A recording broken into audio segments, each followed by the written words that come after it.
The Locked On Podcast Network presents the College Sports Big 3 in 30.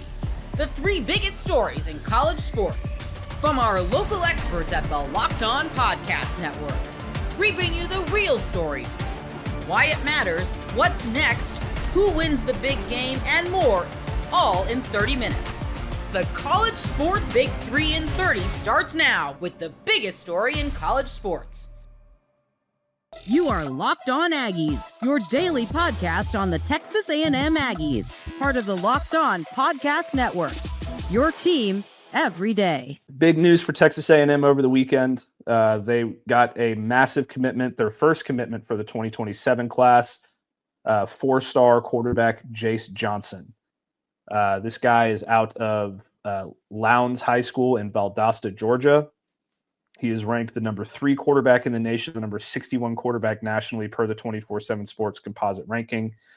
He picked Texas A&M over Arkansas, Auburn, Boston College, among a few other ones. This is just a massive get. It's always good to start your recruiting class off with a quarterback.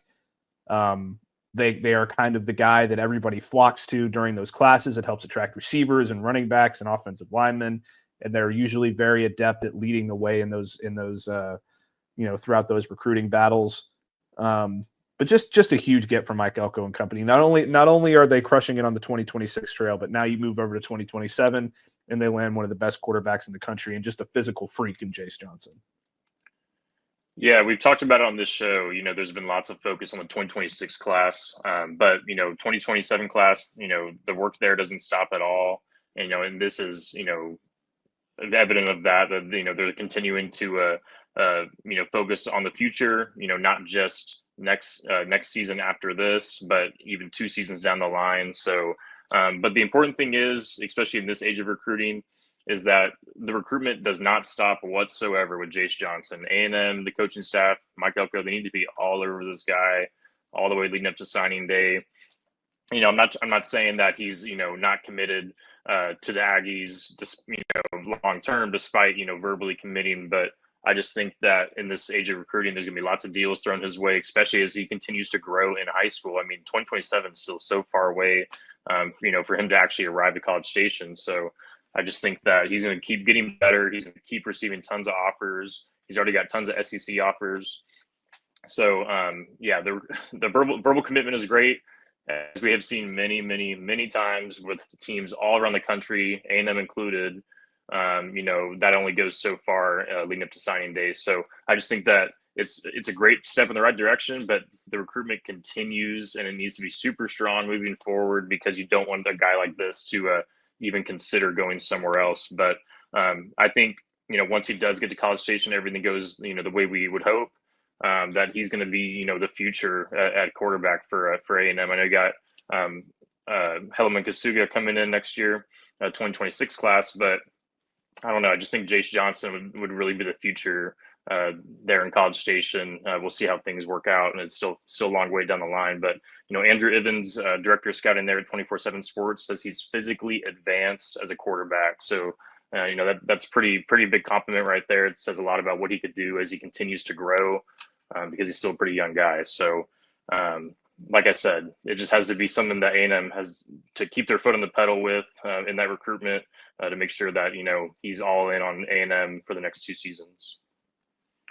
Yeah, absolutely. And this continues the trend for Texas A&M as well. And I'll get a little bit more into his scouting report here in a second for those that are waiting to hear that. But this is a continuation of a great trend for Texas A&M as far as recruiting quarterbacks. Going all the way back to 2022, you had Connor Wegman, 5-star. Obviously, he didn't work out because your 2023 quarterback, 4-star Marcel Reed, went in there and stole that job from him and became Texas A&M's quarterback of the future there. 2024, they landed another 4-star, Miles O'Neill, the number 9 quarterback in the country that season. Brady Hart in the 2025 class, the number 10 quarterback in the nation. And then obviously this recruiting cycle, 2026, Helaman Kasuga, Elite 11 finalist, number 13 quarterback in the nation. And Jace Johnson is ranked higher than all of them in terms of the positional rankings with 24/7 at number 3 in the country. This is a guy that has 5-star potential if he continues to develop at the rate that we think he is going to. And if he's very excited about what he's seen with Texas A&M as well. He told 24/7 Sports that they have shown so much love to him throughout his recruitment that it was very difficult for him to really look anywhere else, because they've been on him since the beginning, and that played a huge role. And he's got a great relationship with that coaching staff as well, which is something that you're starting to hear a lot of from these commits that have pledged to Texas A&M over the last few weeks. It's all about the relationships. It's all about how they feel about Mike Elko and their position coaches, and I think that that's really important. But yeah, you get into the scouting report, and you can kind of, from Andrew Ivins over at 24/7, you can really tell why this kid is so exciting. He played defensive back early on in his career before taking over as the quarterback and leading his high school to a 10-2 record as a first-year starter.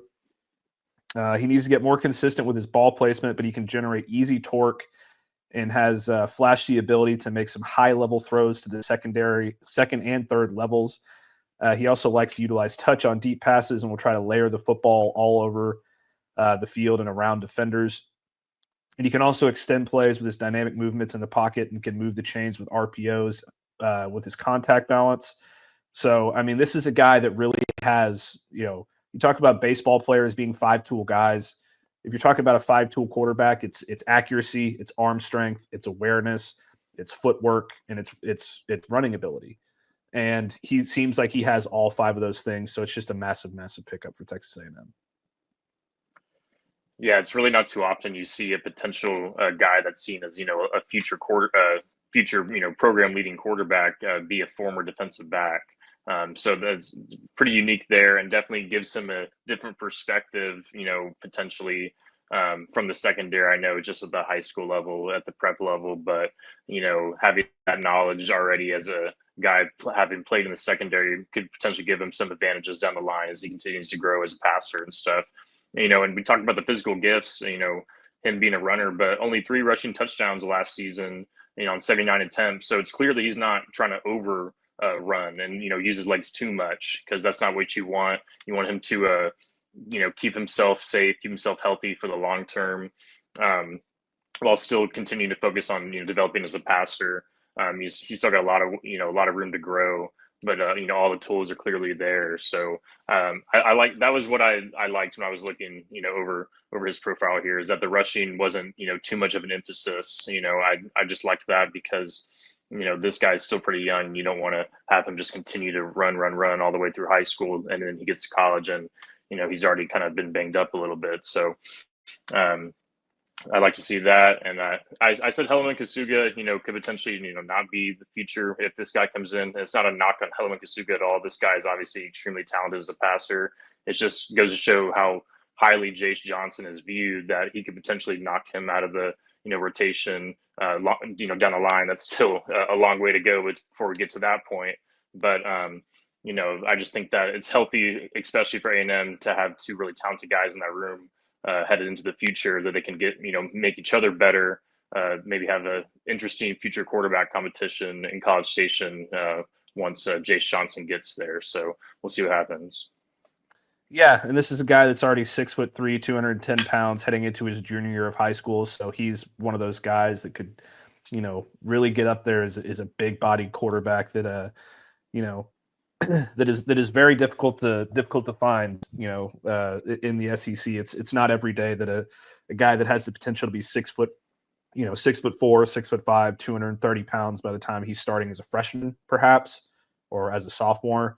That's a very coveted thing. So that's great there. And also, before we close this one out, another opportunity for a pretty cool storyline here, because the number 2 quarterback in the 2027 cycle, Kavian Bryant, is a major target of the Texas Longhorns, and the Longhorns are considered the favorites for him at the moment. So this, assuming Jace Johnson ends up with the Aggies, and if, Kavian Bryant ends up with the Longhorns, you have 2 of the top 3 quarterbacks in the cycle playing for, rival schools. It kind of gives you flashbacks of Vince Young and Reggie McNeil back in the day for Texas and Texas A&M. We've all been there. logging on early and waiting forever for concert tickets to go on sale, only to lose your spot for a show you've been dying to see.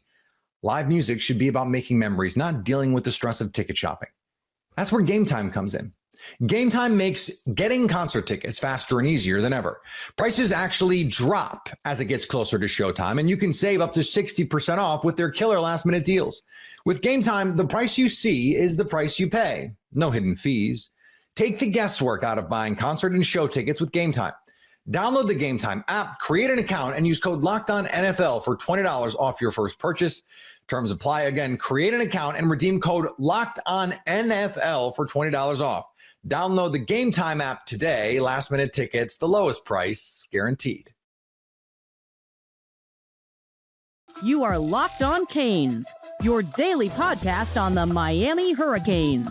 We have the pleasure of being joined by Miami Hurricane center James Brockermeyer. Remember, he transferred in from TCU. He's an important new addition to Miami's offensive line this year. James, you guys are 5 practices into training camp. You're enjoying a day off on Tuesday. How are things so far out there on Green Tree?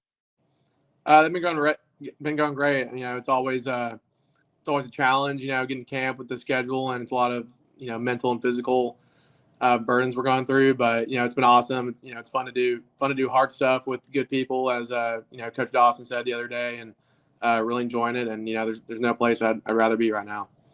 How's the heat and humidity here compared to Texas? The heat is probably similar. It's a lot more humid here, I would say. But everywhere I've been has been pretty hot. So I like to say I'm somewhat used to it. Yeah, take me through your process when you hit the transfer portal back in December and you were weighing your options. Were there any other schools that you were seriously interested in? And at the end of the day, why did you decide that Miami was the place for you? Yeah, I mean, I looked at some other schools too, but at the end of the day, I knew that Miami was going to be the best spot for me. And, understanding that Coach Cristobal has a huge emphasis on the offensive line here, and, getting to talk to Coach Mirabal and talking football with him, whether that was, on a FaceTime or, getting down here and visiting. I fell in love with the place and the culture and everything it stands for, and it's something I wanted to be a part of.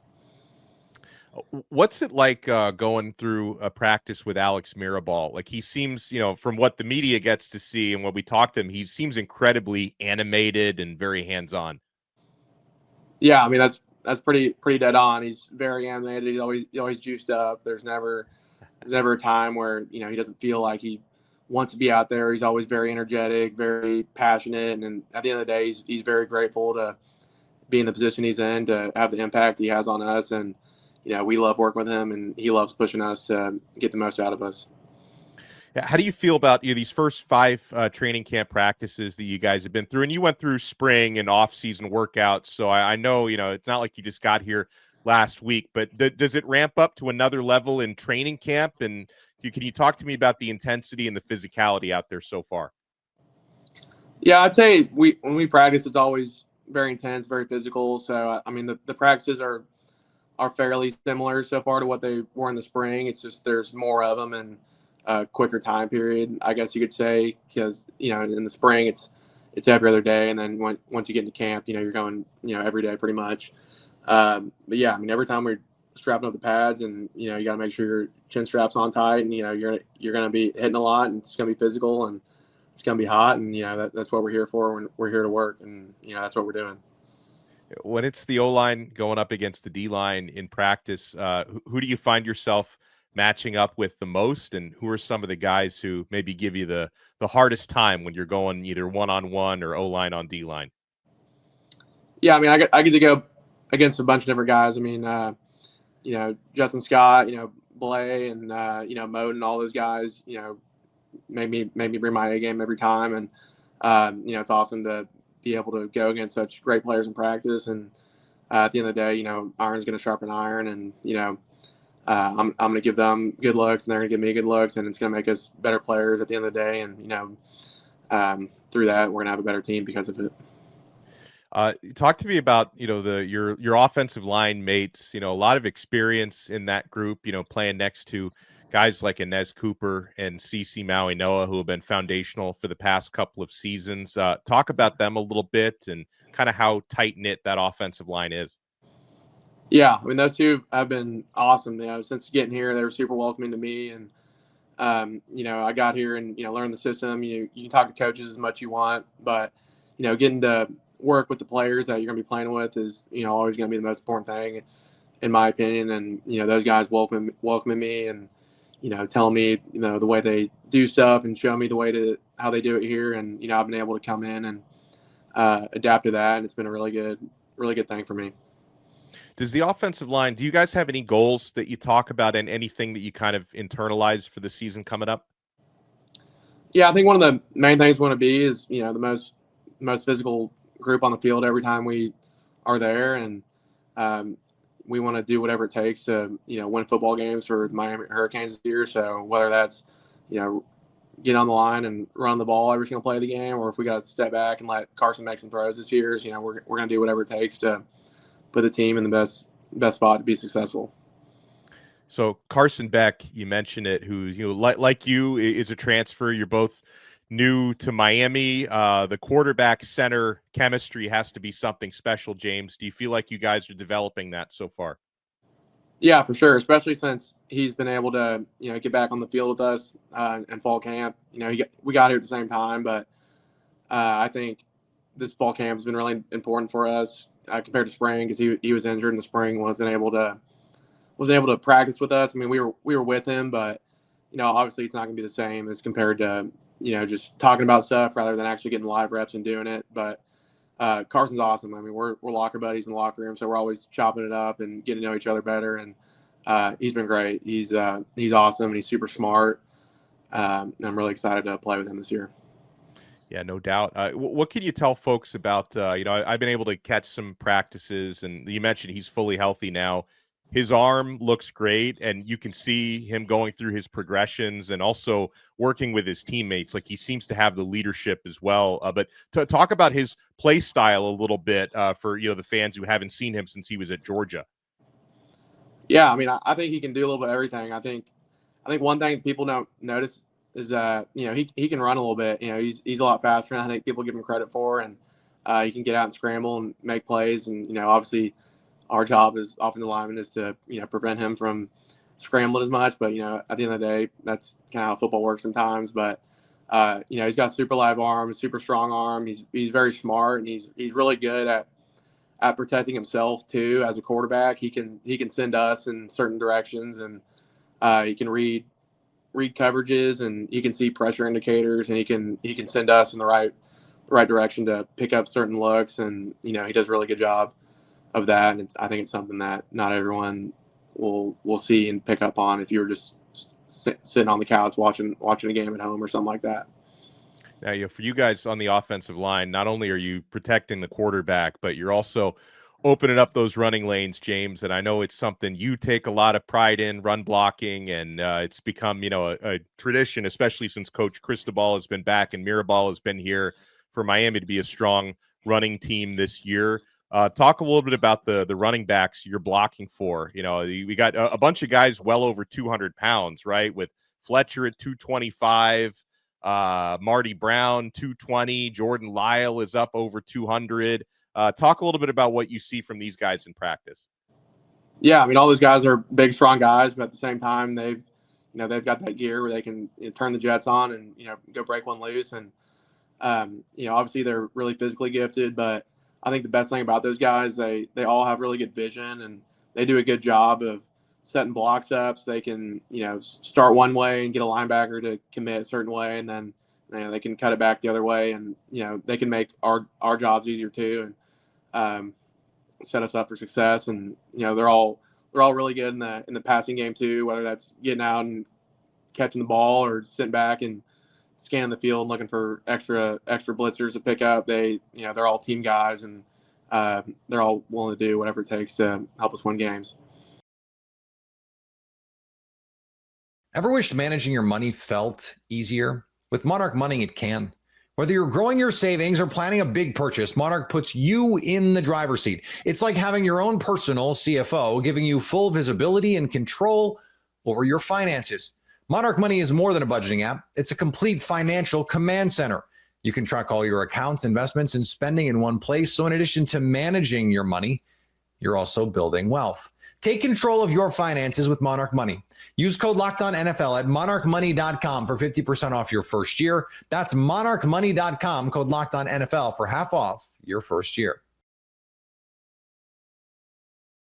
Andre Kojo is out for the season. Where do the Horns go from here on the offensive line? You are Locked On Longhorns, your daily podcast on the Texas Longhorns. Part of the Locked On Podcast Network, your team every day. Offensive tackle Andre Kojo is going to miss the entire 2025 season after he suffered a right knee injury in Saturday's practice. Steve Sarkisian is actually going to meet with the press a little bit later today. I'm sure he'll provide some updates on what exactly happened. But right now, we do know that Andre Kojo will not be a part of things for the upcoming season. And I want to figure out exactly what happens next for Texas on the offensive line. Even though Andre Kojo probably wasn't going to be a starter, this is still a massive loss for the Horns. Offensive line depth is extremely important, especially linemen who have experience within the program. Those guys don't grow on trees, and it's rare in today's college football to have a player going into his third year who's comfortable sitting, waiting his turn, and is willing to do whatever he possibly can to help the team win. That's what Andre Kojo was. Felt like this was finally going to be the year he was going to get some significant playing time on the offensive line, but it's not happening. So those guys are tough to find, and Texas doesn't have a lot of those guys at tackle right now.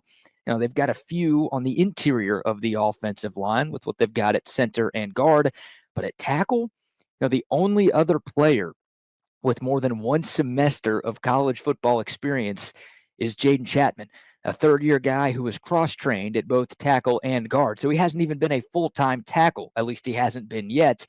Maybe that changes with the Andre Kojo injury, but that's where Texas is right now. So this is a tough loss, and this may be Captain Obvious stuff here, but Texas can't afford another loss at tackle. Like, that room cannot be this year's running back room. Of course, Texas lost both C.J. Baxter and Christian Clark during fall camp before the 2024 season. They had to add Velton Gardner like 9 days before the season opener last year. You don't want to be in another situation like that this year, especially on the offensive line. So one injury is bad enough. You knock on wood, you cross your fingers, and you pray that Texas isn't going to get any more attrition up front. So again, where do the Longhorns go from here? Well, we may have gotten some answers to that question at practice yesterday. Freshman offensive tackle Nick Brooks, who had a fantastic spring on the field, did get into a little bit of trouble off the field, but on the field, he did just about everything right in his first spring on the 40 acres. He actually worked with the first team offense in place of Andre Kojo at right tackle yesterday. Of course, Brandon Baker is there too. Baker and Kojo had been rotating with the number one offense. Now it sounds like Nick Brooks is kind of taking Kojo's spot in that rotation. So that suggests that we might have ourselves a new competition on the right side of the offensive line. I think it's very safe to call Brandon Baker the favorite there. I think he'd be a heavy favorite if you were making odds out in Vegas.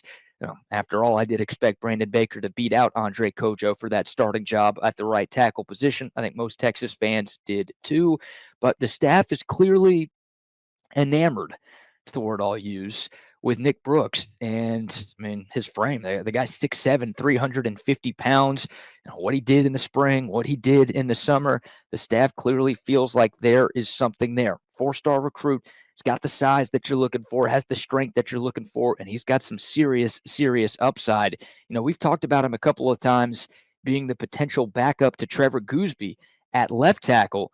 Now, maybe Nick Brooks is your first backup at both tackle positions, or hell, there's a shot he is competing to be the starter at right tackle. So a name to be paying attention to over these next few weeks for sure is Nick Brooks. Another guy that we brought up yesterday, a true freshman, Jordan Coleman. He's a little bit behind, so he's in the same recruiting class as Nick Brooks, but Brooks was here for the spring. Coleman did not enroll early, so he's only practiced for a couple of days at Texas. Went through summer conditioning, but in terms of on-field practice, well, that started last Wednesday for Texas, and that's all you have with Jordan Coleman. Yesterday, he was actually working with the left tackles a little bit more, but it sounds like the first 2 days of Texas practice last week, he was on the right side of the offensive line. So maybe it's just normal cross-training for him. They don't want to make any major changes with his plan of development, right? They want him to get some work in on the left side and on the right side. So part of me thinks that, hey, they should be focusing more with Jordan Coleman at right tackle just to give you some extra depth there. But Kyle Flood, he may have a plan in place already for Jordan Coleman that he doesn't want to shake up too much just because of this one injury to Andre Kojo. But that's another name that could be in the mix for some playing time. I don't think Jordan Coleman's, in the running to be the starting right tackle for Texas, but he's a guy that could be seen off the bench at times throughout the course of this season. Jaden Chapman is another name worth mentioning again. I'm sure he's going to be getting a lot more run with the right tackles now, too. Again, going into his third year, a guy who's cross-trained at tackle and guard. I would guess most of the snaps that he gets throughout the remainder of fall camp is going to be at tackle. He was actually getting some work in at left tackle yesterday during practice. So we'll see, what his plans look like for these next couple of weeks. Here's the reality of the situation. Right now, Texas is fine. I said this yesterday, and I'll echo it today. I'm very high on Brandon Baker. A source I talked to said he thinks he's gotten better in every practice so far. That's what you want to hear. I feel great about Trevor Gooseby, too, as your starting left tackle with what we saw from him last year against A&M, against Georgia, in the college football playoff against Clemson. That guy looked incredibly impressive going up against some of the toughest opponents that the Horns had to see in 2024. He's got the frame. I think Trevor Gooseby is going to have such a good season to where he's gone after this year. Remember, he's draft eligible following 2025. He can go pro. I think he is going to go pro. And I think he's going to be a very high draft pick because of what he's able to do this fall. So I love what I hear about Trevor Gooseby this offseason, too. Don't just want to bring up what he's done last fall. Been hearing great things about him over these last few months as well. So again, right now, I feel great about where Texas is at the tackle spot. But if something happens to Trevor Gooseby or Brandon Baker, or heck, I'll even throw Nick Brooks in there, I don't think Texas is fine. I don't. Right now, they're okay. One more guy goes down, I think they're in a tough spot. And it's kind of a tough predicament for this coaching staff right now because of who Texas opens up the season against. You obviously need to get your offensive line ready for a huge game against Ohio State. We saw the coaches poll come out yesterday. Texas won, Ohio State 2. That's a huge matchup for a number of different reasons. So you want to make sure that your guys are buttoned up and ready to go win that game in the shoe. But on the other hand, you also desperately need to avoid losing another guy to injury in practice. We're talking about practice here. So what do? People always use the phrase, wrap them in bubble wrap. Again, when you're talking about going up against the team you've got to see 25 days from now, I don't know if you can just say, hey, offensive line, we're good. We don't need to work on anything. Let's just keep you guys healthy. I don't think Texas can afford to do that. So tough predicament for the coaches. Again, we should get some answers from Steve Sarkisian a little bit later today. I'll also add this. Games 2 through 4 against San Jose State, UTEP, and Sam Houston, they might not look like much on the schedule. They are going to be vitally important for Texas on the offensive line. Hopefully you get through this first game with your starters intact, but you're going to have to get those young guys some in-game experience just in case they're needed in conference play and potentially in a college football playoff as well. So again, the Ohio State game, you got your starting 5. Hopefully those guys are fully healthy on August 30th. But weeks 2 through 4, hopefully you're able to build up a pretty big lead and you can rotate some of those offensive linemen to, most importantly, keep your starters healthy, but also to get those younger guys some in-game experience just in case. So, again, as of right now, the panic meter, not very high, but one more bit of injury news and we start to lift the glass over the panic button or over the emergency button, whatever you want to call it. We'll see. We'll see how this goes. But, tough situation. Again, you feel for Andre Kojo, who's put in a ton of work to get his body right. He was in the best shape he's ever been in going into this year's camp. And you felt like he had a chance to play a big role for this offense this year. And now we wish him all the best, a speedy recovery, and hopefully he'll be back for 2026. But obviously for Texas on the offensive line in 2025, they got to make sure that they've got some guys ready to go. Goes without saying how important that position is to the success of this Texas offense this coming year. All right, well, take your thoughts. If you're watching on YouTube, comment below. What's your level of concern? Scale of 1 to 10, what's your panic level at for Texas on the offensive line right now? Or do you trust in Kyle Flood and Steve Sarkisian to get the O-line right and ready to roll? Man, just again, cross your fingers that we don't get any more injury news right there.